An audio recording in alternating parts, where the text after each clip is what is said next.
if you stayed round and Karen came and bit your ankle, and then when you told me about it, I was like, she just doesn't like being ignored. You'd be like, train your fucking cat. Yeah. I don't know how you train a cat not to bite an ankle, to be fair.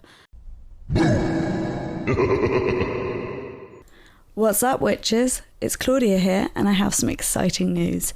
Finally, we have created a Patreon. So you can find us at patreon.com/truecrimecovenpod. At the moment, there is only one tier. It's the familiar tier, and it's just where you can chuck us £1 just to help keep us going every month. We aim to expand on this and create new tiers and exciting content. But for now, if you'd like to support us in this way, please do go ahead. That's patreon.com/truecrimecovenpod. Enjoy the episode, guys. What's up, witches? Hi, I'm Claudia. And I'm Jess. And welcome to True Crime Coven.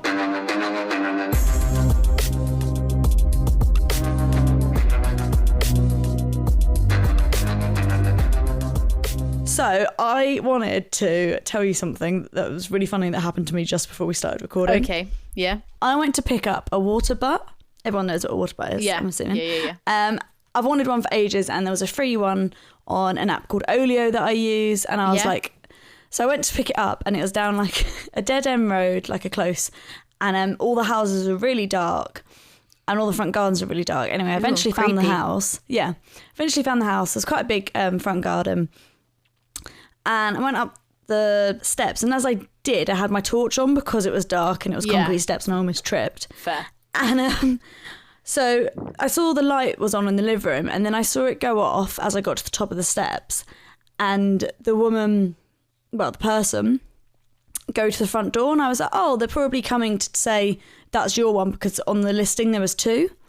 And Okay. So this person opens the front door, sees me, obviously just a stranger in the blackness, and screams the loudest scream of their life, and then goes, go! And I was like, oh, I'm here for the water butt? And they were like, oh. But surely she was expecting you, right? No, because it was her partner who had listed it. Oh, that makes so much more sense. She was terrified, thinking that I was some, like, because obviously she can't see that I'm a 5'2" petite woman with black and pink hair. Also, it's just a silhouette never in the judge dark. a book by its cover, because and she could just see like this person in the darkness of her front garden, like probably 2 meters away from her front door. And then all I got met with, I thought it was going to be someone being like, hi, there's the water butt. All I got met with was, go! What a great greeting. Honestly, luckily, she was like my age. We were both cackling afterwards, and we realised that she was like, I'm so sorry. And I was like, no, I'm sorry. And then she was like, I think she was saying how like an older woman came to pick up the other one earlier, and I was like, you could have fucking killed her. Oh. If it had happened to her. But anyway, I've got my water butt. I just have to work out how to set it up. It might end up just becoming a rainwater rather than a guttery type one because I rent. But anyway, that's my story about my water butt. That's brilliant. That is. Oh, you sound like you've had a much more entertaining evening than I so far. It's been a day. Not in a bad way. I'm doing a master's module in mastering emergency care, which is really interesting. But I started that. It sounds interesting. Yeah, it's really interesting. Like I didn't get bored during the lectures or anything. That's good. And I knew the lecturer actually. I work with him. Oh, really? But, yeah, I work from the hospital. But yeah, it was really interesting. But then I went straight from that to an eye appointment because my eyes have been playing up. Are they still bad? And they're fine now. Okay, that's good. And then the water butt thing happened, and then I went to Asda. So it's just been like a day of like mundane, if that makes sense. Yeah, like nothing. I mean, the water butt thing was quite eventful. But that was a minute-long interaction. Stressful day. No, but just one of those days where you're like, oh, that's a lot. When you haven't been home, and you're like, yeah, I haven't done a lot, but I have not been home. Yeah, exactly. Yeah, and fair. like the master's course module doesn't feel like a big thing when you know the lecturer. Yeah, but it is, and it's amazing that you get to do it. Anyway, do you reckon that's enough preamble waffle for everyone to get bored with? Oh, definitely. I mean, to be fair, it's only 6 minutes, but yeah. I personally, I'm not a very good raconteur. That's the bad thing. It's great when we have a podcast, isn't it? Yeah. But I'm not a very good raconteur, so my story wasn't maybe the best. But I was going to say, I would tell you about my day, but if you thought your day was boring, Jesus Christ. Yeah, I mean, babies are cute though. Yeah, we went to Baby Sensory. I suppose there's only so much fun you can have with a baby though. Yeah. Should we move straight on to the first story? Yeah, let's do it. I've got 2 stories and a cryptid for you again. So I'm assuming the usual format of our sandwich. Yep. Cryptid sandwich. Again, I haven't had dinner yet, so I guess I'm eating cryptid sandwiches. I haven't had proper dinner, but I have had some toast. Proper dinner, like. This first story comes from someone I actually work with, so one of my work friends, called Jules. So thank you, Jules, for this story. My partner's parents' house was built on a road that's hundreds of years old.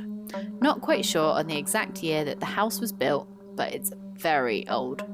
Old enough that it has seen its fair share of comings and goings, and sadly, deaths.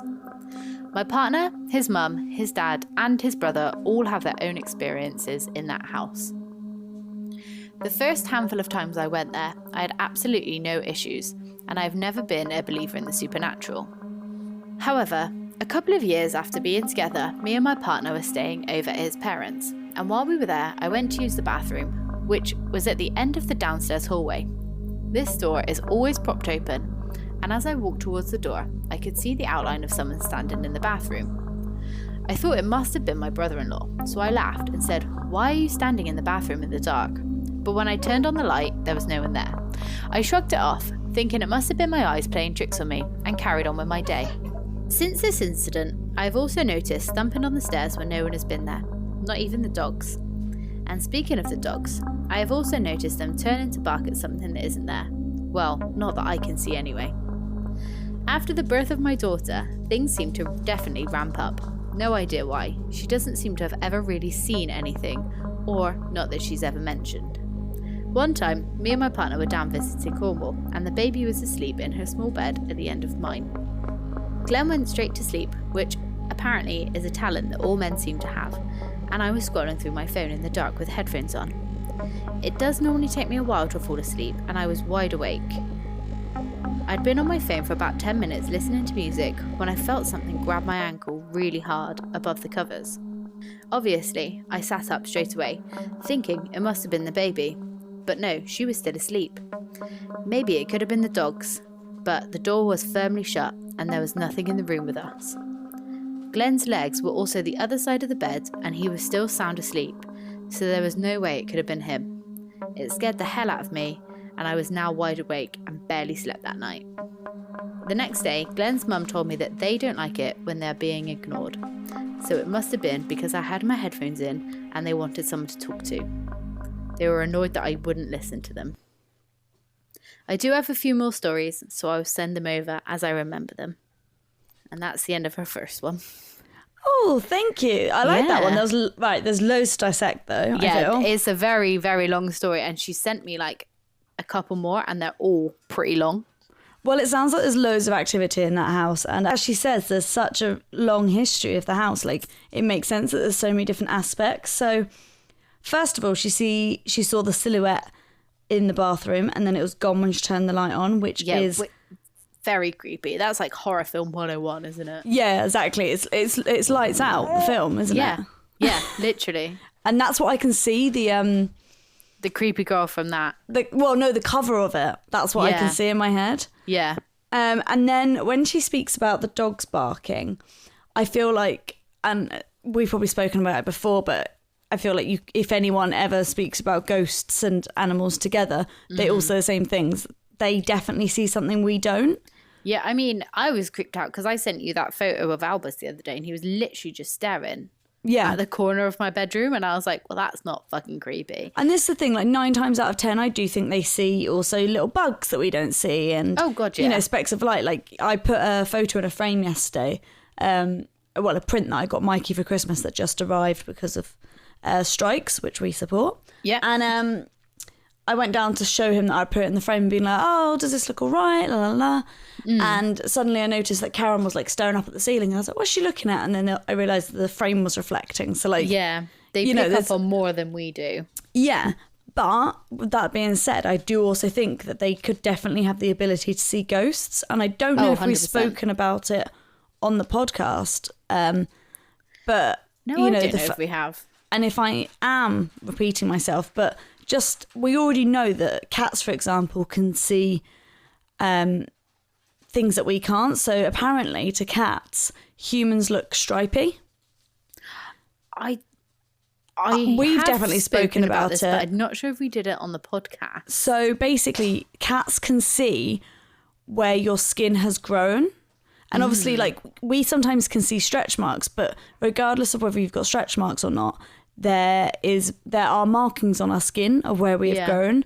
And cats can see those, and so cats see us as stripy or like spotty, or like they see us with markings. So what's to say that they can't see ghosts? Yeah, I guess it's like, have you ever been in UV light and you've got like a little scar that you know is there, but then when you're under UV light, you're like, oh yeah, exactly. No, I can like really see that scar. On that note, animals, birds rather, can see like fluorescent stuff. Because I know when we got Karen an anti-bird catching collar because she decimated a nest one day, which really upset me. Yeah. It was, do you remember, it was like reflective. Did you see her in it? Yeah, and it had loads of bells on it as well, didn't it? Yeah, and it was a massive like ruffly thing, and it was reflective because that's what birds can see, which is why male birds have all those different reflective like plumage. That's mental. Not to does anyone realise that maybe animals are my other interest? So yeah, if birds have all these other things that they can see and all these other sights, why aren't ghosts another thing that they're more in tune with? Definitely. And also they haven't got a skeptical part of them necessarily because they're not jaded like we are.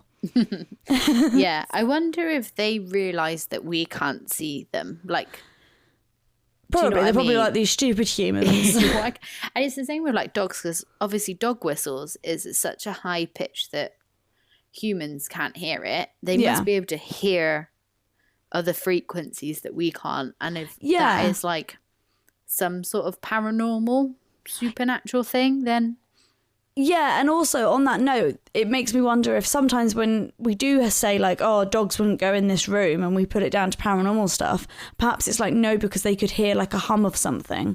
Yeah, and it's just too much for them. And this isn't me comparing autistic people to dogs. I'm just saying like a lot of autistic people get sensory overload, and for some people it's noise. And we did some training in work the other day about it, and like about how one of the people who was doing the training said that when they had an autistic group of people come to speak to them about their experiences, they couldn't actually sit in the room they were training in because the noise that we could all just hear as like a hum in the background and block out was deafening for them. Yeah, they can't block it out, which is why a lot of them have ear defenders, isn't it? Exactly. And this isn't me trying to say like, dogs are similar to autistic people. I'm not trying to say that. That'd be so problematic. But I'm saying if, you know, a dog's hearing is so good, then obviously they're going to be sensitive as well. So therefore, when we go, oh, the dog would never go in that room, must have been a ghost. Actually, maybe it's a sound. And other podcasts, such as Uncanny, have had... Sorry, I've gone on such a tangent. No, I like it. It's interesting. have had experts on, I think it's called infrasound. And those are sound waves that we can't necessarily hear, but we pick up on, and they make us feel uneasy. So I wonder if sometimes we're like, that room always made me feel uneasy and the dog wouldn't go in. Well, the room's making us feel uneasy because of the sound, and the dog can hear the sound and don't want to go near it. That's mad. That's got nothing to do with Jules' story. I'm very sorry, but... Well, I mean, we said about the dogs there barking at something. So there was obviously something in that house. You tell I've sat listening in a lecture all day, not being able to talk. Yeah.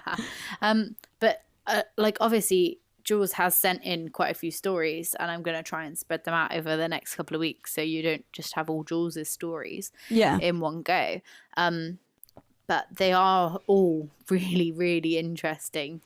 Yeah, I mean, I'm obviously a paranormal believer, but I also think it's really interesting. And part of being a believer is that So science doesn't prove, it disproves a lot of the time. Yeah. And I think part of being a believer means that you have to look at what is also being debunked, because that's just how you have to, that's how you carry out any research and find, draw conclusions from anything, surely. Yeah. I can't get my words out, I'm also tired. So I find it really interesting to be able to go, yes, maybe there's paranormal things, but actually maybe sometimes there's just infrasound and we're not able to hear it, but other animals are. I feel like if you're able to discover that there's infrasound in an area, I don't know if that's, how you go about that, but it could actually help us with proving the paranormal, because you could say you feel uneasy in a room and a dog wouldn't go in. And if you're able to prove that there's no infrasound, it's actually an argument towards. Yeah. That's very interesting, actually. But back to Jules' story. I also think as well that kids do pick up on more paranormal stuff, and I wonder if that's again because they're not jaded to the world like we are. They take things at face value. And also Jules saying that activity picks up interests me, because it makes me wonder if perhaps there's a child ghost. Yeah, or who is enjoying having a child around, or a mother who maybe lost a child, because obviously we've had a story similar to that before. Or just even not a mother that lost a child, but just a mother. Like I think most mums are obviously going to love, like for example, my mum loves any baby she sees. Yeah. I feel like once you've had a baby, you just love babies. Yeah. I also enjoyed Jules calling out her husband, Glenn, was it? Yeah. Men do fall asleep so quickly. Oh my God. What Aiden is it? moans that he's tired, but then we'll like sit on his phone and then just all of a sudden be like, okay, I'm tired, I'm going to bed now, and then just fall asleep. Yeah. When I met Mikey, he said he was an insomniac as well. I've now realised he's not an insomniac. He's a by choice insomniac. As in, if he puts down his phone, he goes... Aiden is exactly the same. But he lays on his phone and keeps himself awake, whereas I can put down my phone and still be there for hours. I'm the same. And then also, something grabbing your ankle, absolutely not. Oh my God, yeah. Like, I do not blame her for being awake the rest of the night after that. If something did that to me. So there is a story from Real Life Ghost Stories, Emma's podcast. And bear in mind, this didn't happen to me. This is just something I listened to on a podcast, and it stuck with me. Someone wrote in to say that they put their hand... They were going to sleep and they put their hand underneath their pillow and something reached out and touched their hand. Oh, hell no. Exactly. And that didn't even happen to me. And every time I put my hand on my pillow, which is so comfortable to do, so comfortable. That's how I sleep. Oh, I'm so sorry I've ruined your life. You have.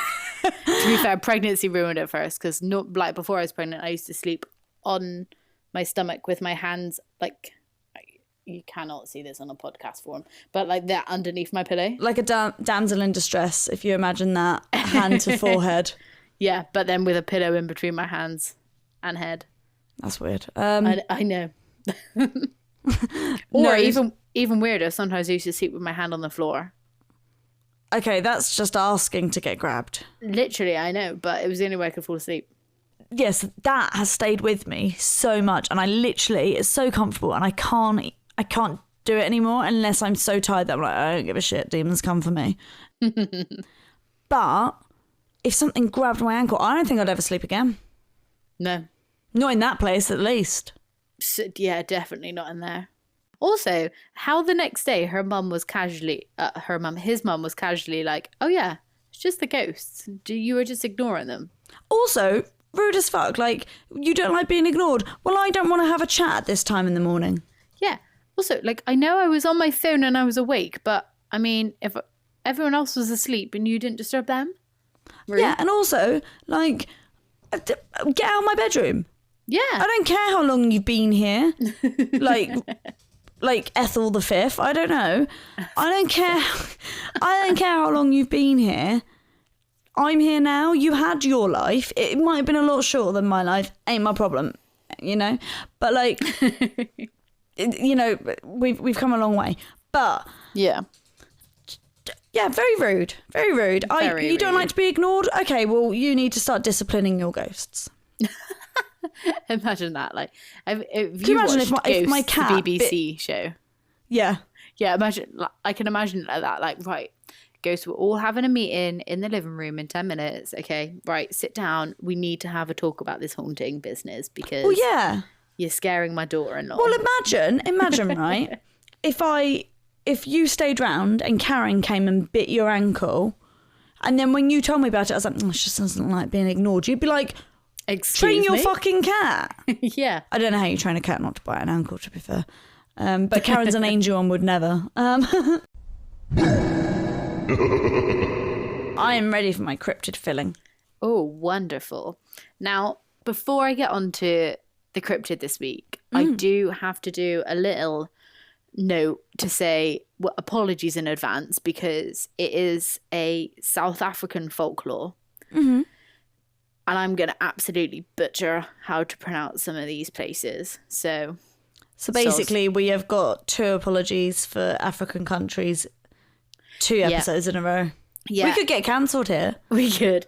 And do you know what? Normally, before the episode starts, I do try and look up pronunciations of them. And this week I just forgot because I wrote it a couple of days ago. I forgot how hard some of these look to pronounce. Well, you're going to try your best in your own Bristolian way. Yeah.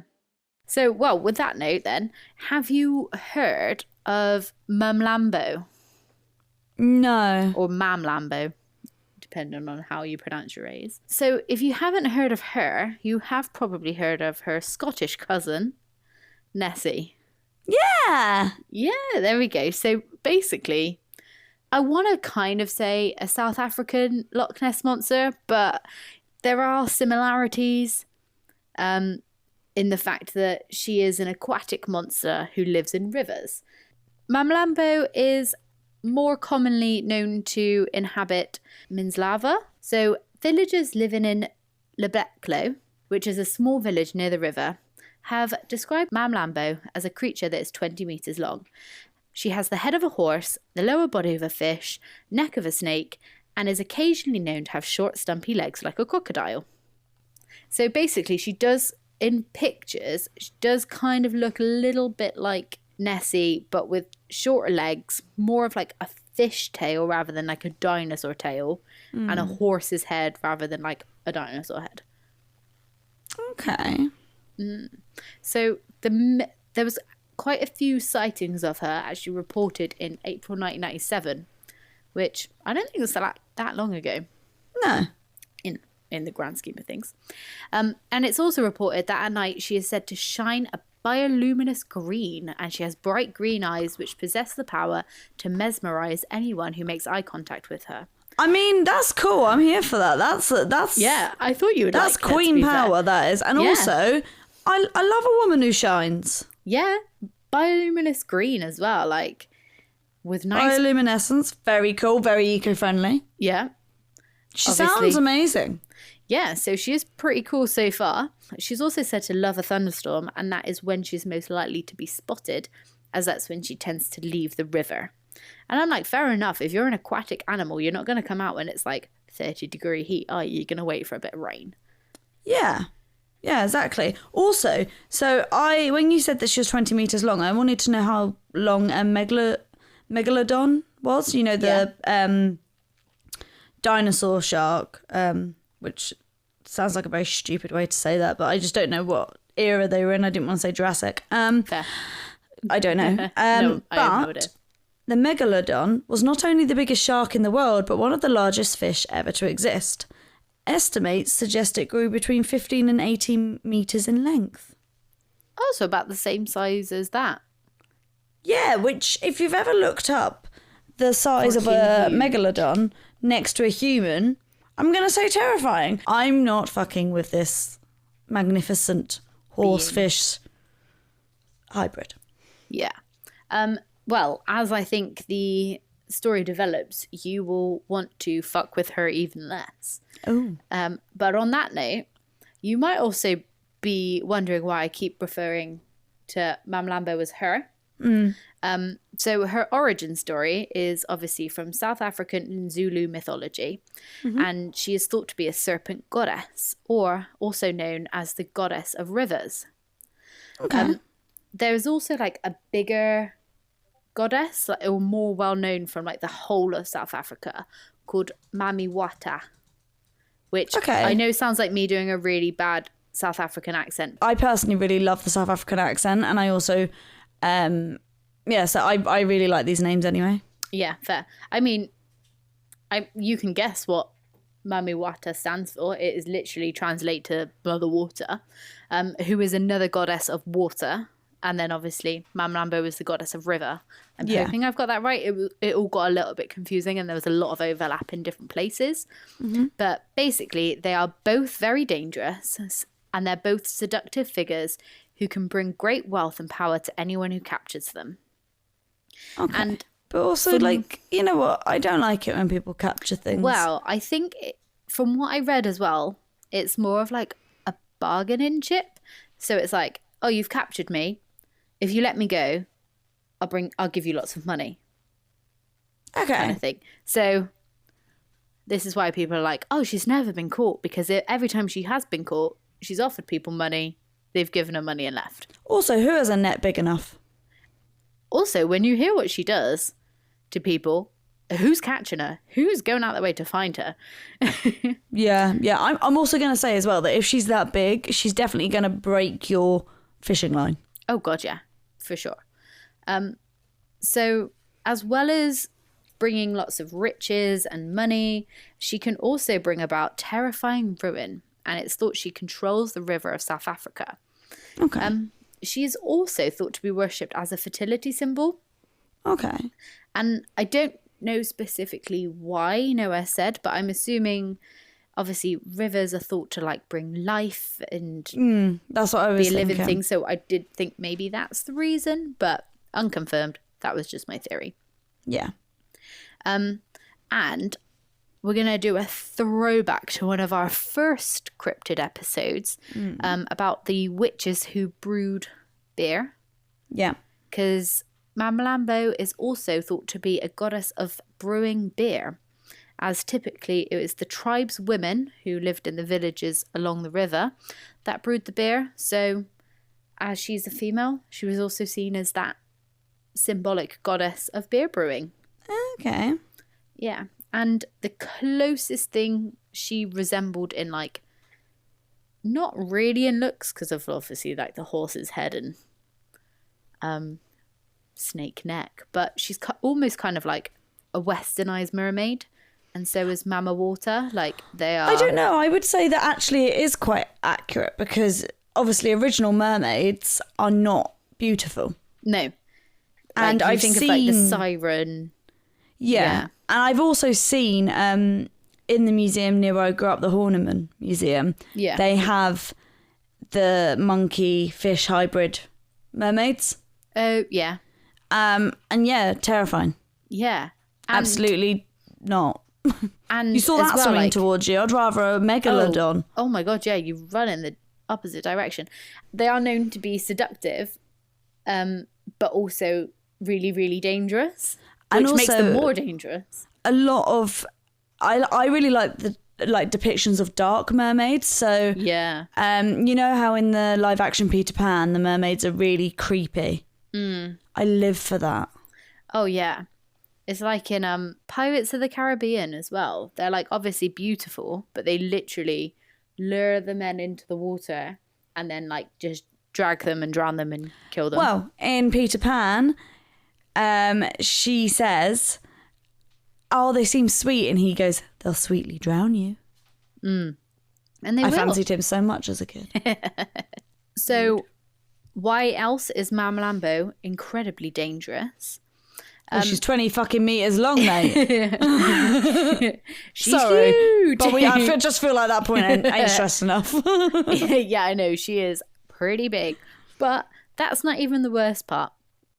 So a few years ago, between the months of January and April, there were 9 deaths linked to Mamlambo. Okay. So she's said to come out of the rivers during the thunderstorms and drag her victims into the murky water of the river, or drown people as they're swimming. Once dead, she will eat their faces, some parts of their head, and some parts of their neck before sucking their brains out and subsequently all of their blood, thus giving her the nickname Brain Sucker. Sadly, one of the deaths linked to Mamlambo was a young schoolgirl, and another one being a young father.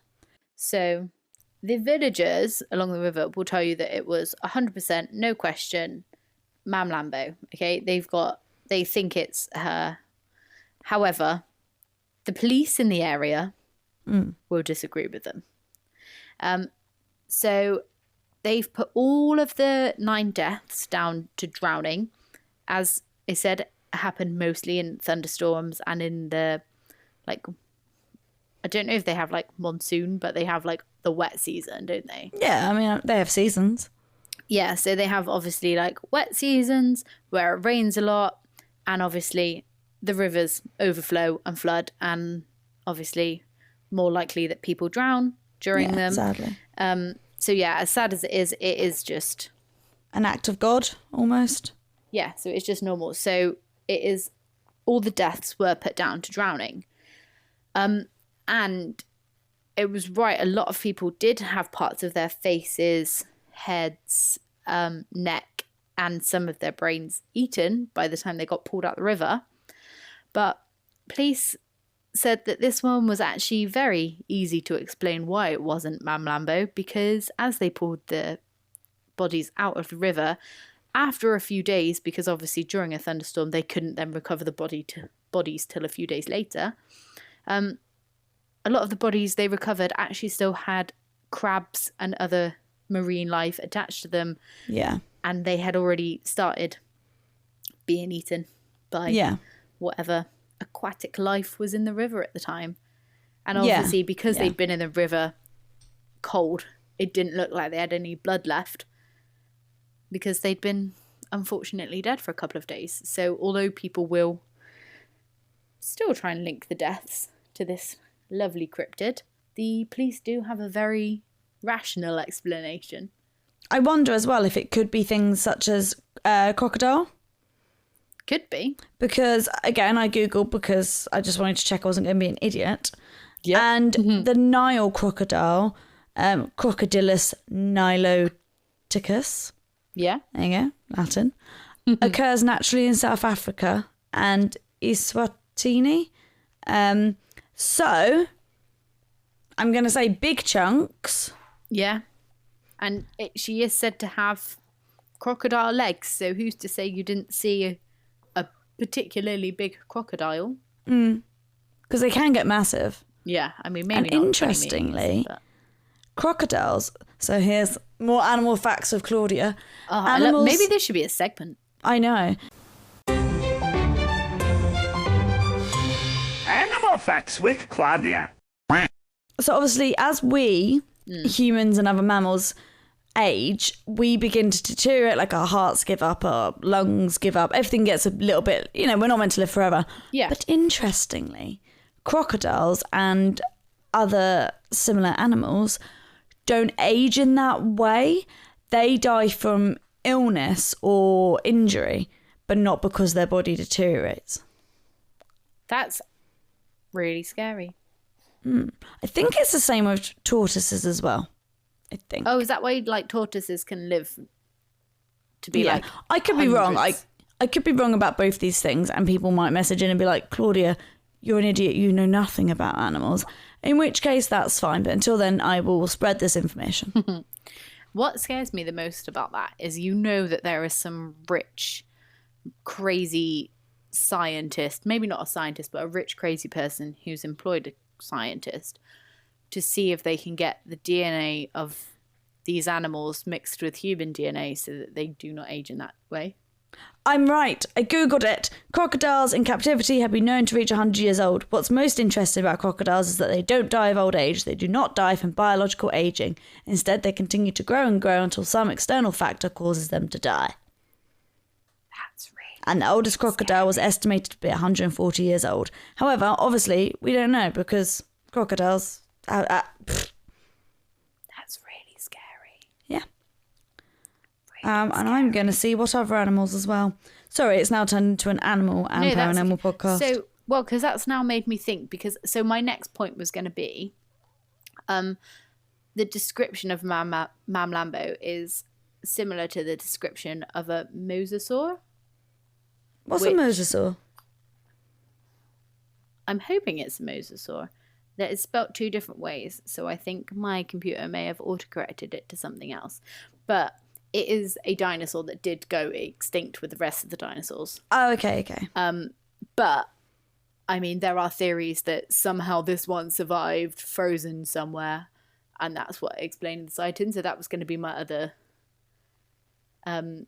point to make about her. But that does then make me think, because obviously crocodiles are quite similar to dinosaurs. If the dinosaurs hadn't become extinct by the meteor hitting the earth or whatever way, would they have just like carried on living forever? Yeah.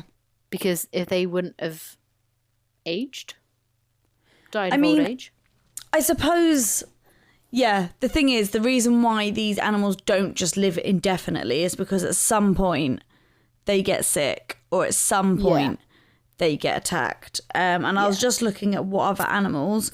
So, according to the Animal Aging and Longevity Database, the list of animals with negligible aging, along with estimated longevity in the wild, includes... I'm just going to read out the exciting ones. So there's some turtles on there. There's a sea urchin. There's a type of fish. And there's a Greenland shark. Oh. Which apparently has lived 250 to 500 years. Mate, fair play. However, it doesn't say crocodiles on here. Oh. And I'm going down. I don't see crocodiles. Jellyfish, some jellyfish. Simon might cut all this out. I'm just having fun now at this point. I mean, I'm finding it quite interesting, to be fair. Greenland sharks aren't very big, I don't think. Okay. Still a shark, though. Yeah, so the Greenland shark has the longest known lifespan of all vertebrate species, estimated to be between 250 and 500 years. Ooh, as an adaptation to living at depth, it has a high concentration of trimethylamine N-oxide in its tissues, which causes the meat to be toxic. But people in Iceland do eat it as a delicacy, and they treat it to reduce toxin levels because, of course. Of course. And that's not me hating on other cultures for eating weird things. I hate everyone who eats animals equally, including Jess. Yep. I'm just going to look up how big Greenland sharks are, and then we can get back to business, and this can all get cut. I mean, that's the end of everything I have on Mamlambo anyway, but... Yeah, no, Greenland sharks aren't that big. They're 8 to 14 feet. I mean, they're not still small. quite big. Tiny, she says, the 5-foot woman. The 5-foot woman says they're tiny. That 8-foot thing is so small. Animal facts with Claudia. I didn't mean to take over Mamlambo there. No, I enjoyed it. That was quite a fun little factoid. She also sounds terrifying. Oh, yeah, massively terrifying. However, I suppose, to back her up a little bit, and this isn't to disrespect the people who definitely exist who have died by her hand, but I will say, if I had someone coming into my territory, I don't think I'd kill them. But would you scream stop at them as they were walking up your driveway? She didn't scream stop. She screamed go. Go. Oh, I got opposite day. But yeah, like I would, intruders. Yeah. But also, I think it's interesting that all the locals think it's definitely Mamlambo, because I'm always inclined to believe locals with stuff like this. It's just funny how there's obviously been that story passed down from generation to generation, and it's like, I remember you telling me once that your mum raised you not to believe that Nessie might be real, but that it was real, like no question. She basically told me there is a monster in Scotland in a lake. Yeah. Like there was no like some people believe. Which sounds like this is how this village is raised. Do you know what I mean? Like, it's not... Oh, yeah, if I lived there, my mum would have 100% done that. It might live there. It's like, no, there's a monster that lives in the lake. Or in the river, whatever. Yeah. Well, it's a bit like, I always try to believe the locals because they know way more about the land and the area. And it's a bit like a lot of people don't believe in skinwalkers, for example. But if you were to go to Utah, where Skinwalker Ranch is, also known as Sherman Ranch, like, everyone there will tell you about the skinwalkers. Yeah, and they'll tell you how real they are. Exactly, and skinwalkers are one of the things that scare me the most. And someone said to me that Karen has skinwalker eyes, and sometimes that terrifies me. That's not a nice thing to say about someone else's cat. Maybe I have a skinwalker living in my house. Maybe. I don't know if you can see this, but I am currently being beaten up by a baby. Yeah, it's quite funny. Yeah. But anyway, thank you so much for educating me. What? Thank you for educating me on the lifespan of... animals. These animals. I was going to say reptiles, but are they reptiles? Yeah. Yeah. Amphibians? Yeah? Why do I know so much about animals and then not even basics? Oh, dude. I think of it sometimes like, I'm like, how can I remember the tune to that advert that happened like 7 years ago? I cannot remember what I learned at uni. Yeah, like I remember washing machines live longer with Calgon. Yeah. But I went to uni and studied animal behaviour for a year, which, you know, I did a whole cell modular course. Modular course? Cell... Module. Yeah. And, yeah, I can't remember half of that. So... Yeah, it's funny what your brain remembers, isn't it? Yeah. It's almost like catchy songs are easier. But then I'm also like, if I made everything that I had to know for uni into a song, would I have remembered it? Probably not. Are you ready for our, I was going to say third and final story, but it's actually only our second story. This story was actually sent in by someone called Indigo, who started listening as a result of Emma from Real Life Ghost Stories. Oh, well, thank you so much for listening to us, giving us a go, and thank you to Emma again. Yeah, so a double thank you to both of them. My old apartment has a clean, happy and light energy. I love my apartment as it feels really homely. It is an old building and it has seen a lot of life over the years. Within the apartment there is an attic, and the steps leading to it are behind a hollow doorway in the bedroom. I feel the energy in the attic is different to the apartment. It feels busy with spirits, but none of these spirits are bad or malicious. I often joke about it, comparing my attic to a spiritual bus station. Spirits coming and going, but nobody sticks around for very long. If I open my bedroom door leading up to the attic, the energy kind of disappears. It's like they know that I don't want them there and I'm not comfortable with them.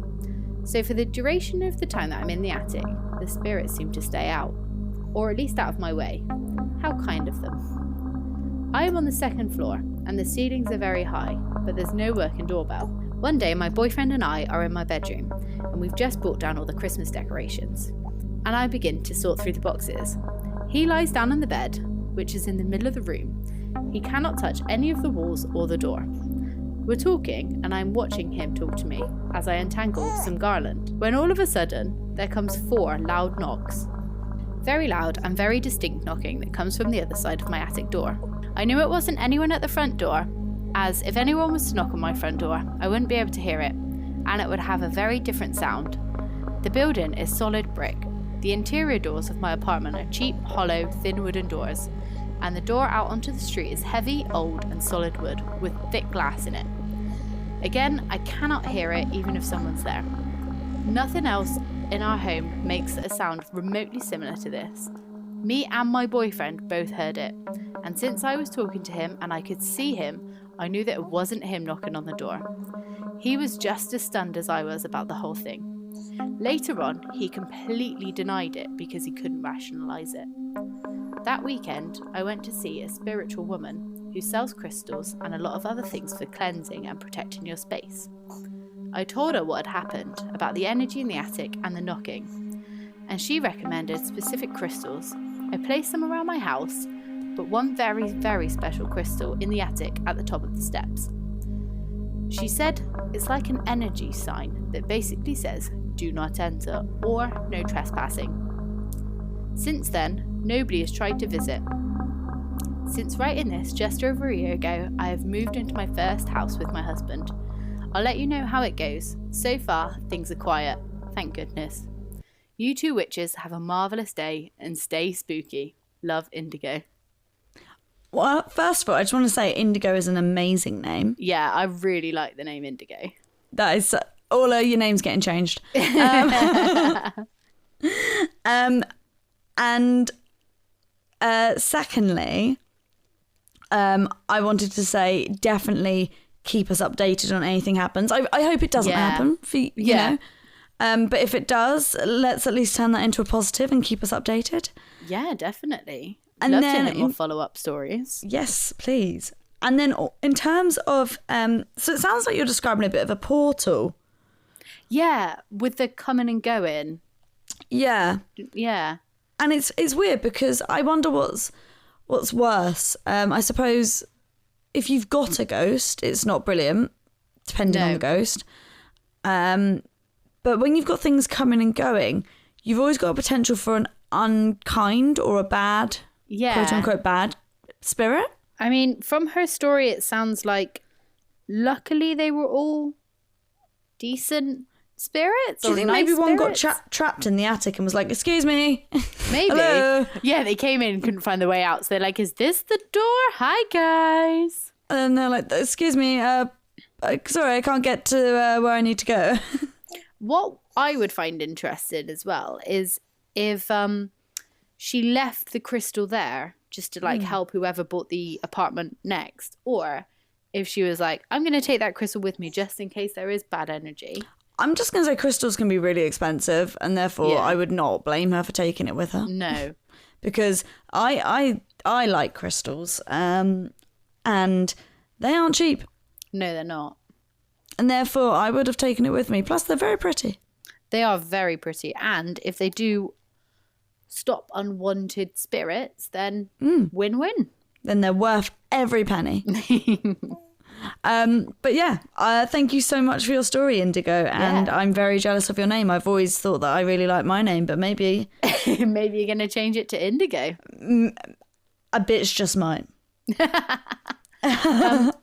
I think, again, I know we said at the start, but an extra special thank you to Emma from Real Life Ghost Stories for introducing Indigo to us. Yes, So, yes, thank you. A double thank you to Indigo. And thank you, Indigo, for listening, because that's amazing too. Well, if it sounds like we're wrapping up quickly, it's because all has been a little bit restless. It's not that we don't want to talk about your story more. It's just you basically blame the baby.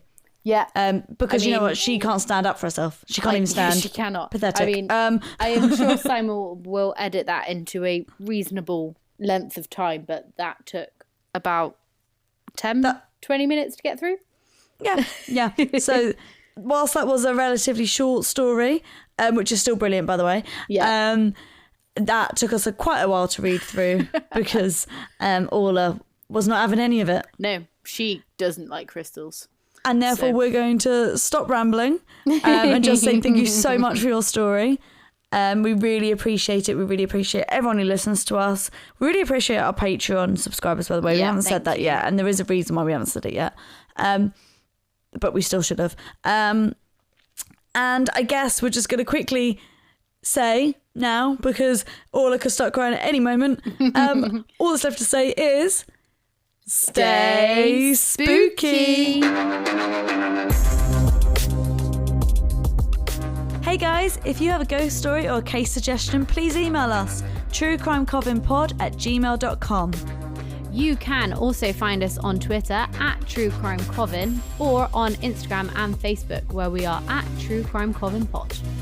Also, it would mean the absolute world to us if you could rate us wherever you're listening to this right now, be it Spotify, Apple Music, or if you're on YouTube, give us a little thumbs up, click that bell, get notifications every time we post. Subscribe to us wherever you get your podcasts from. Make these two witches smile. Thanks, witches. Sorry, Simon. Thank you. Love you.